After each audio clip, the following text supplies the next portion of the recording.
Tchou! Bonjour à tous, c'est GLG et je vous souhaite la bienvenue pour votre petit JT du Geek, toujours en mode électrique. Nous sommes là aujourd'hui pour nous plonger dans le tout dernier buzz du monde des véhicules électriques chinois avec l'Avita 12 2024. Oui, on prononce Avita maintenant, apparemment. Moi j'aimais bien Avatar, mais je pense que le nom était déjà pris sur internet et au lieu du référencement, ils ont préféré l'appeler l'Avita. L'Avita qui fait parler de lui pour de bonnes raisons. Premièrement, cette beauté technologique vient d'être annoncée avec une baisse de prix substantielle, la rendant 4 850 $, moins cher que sa version précédente.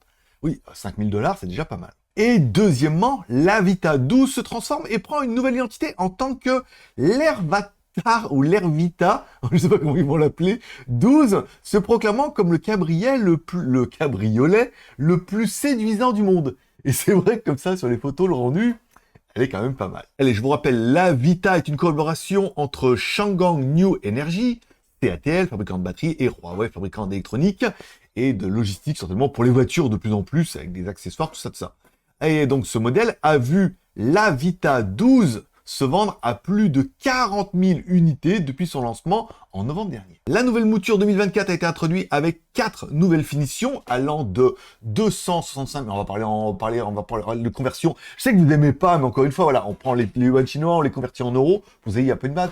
La version intelligente 700 RWD à 36 000, la version Luxury 700 RWD 38 000, la performance 650 44 000 et la GT, elle est trop belle la GT, 650 AWD à 52 450 € si on prend le taux de conversion du yuan chinois en euros. Car oui, l'Avita 12 dans ses variantes AWD est équipée du système bimoteur Huawei Drive One, offrant une puissance maximale de 195 kW pour un moteur avant et 230 kW pour le moteur arrière. La version ou les versions RWD bénéficient d'un moteur unique de 230 kW, promettant une autonomie impressionnante de 700 km pour les RWD et 650 km pour les AWD, grâce à leur batterie CATL de 94,5 kW.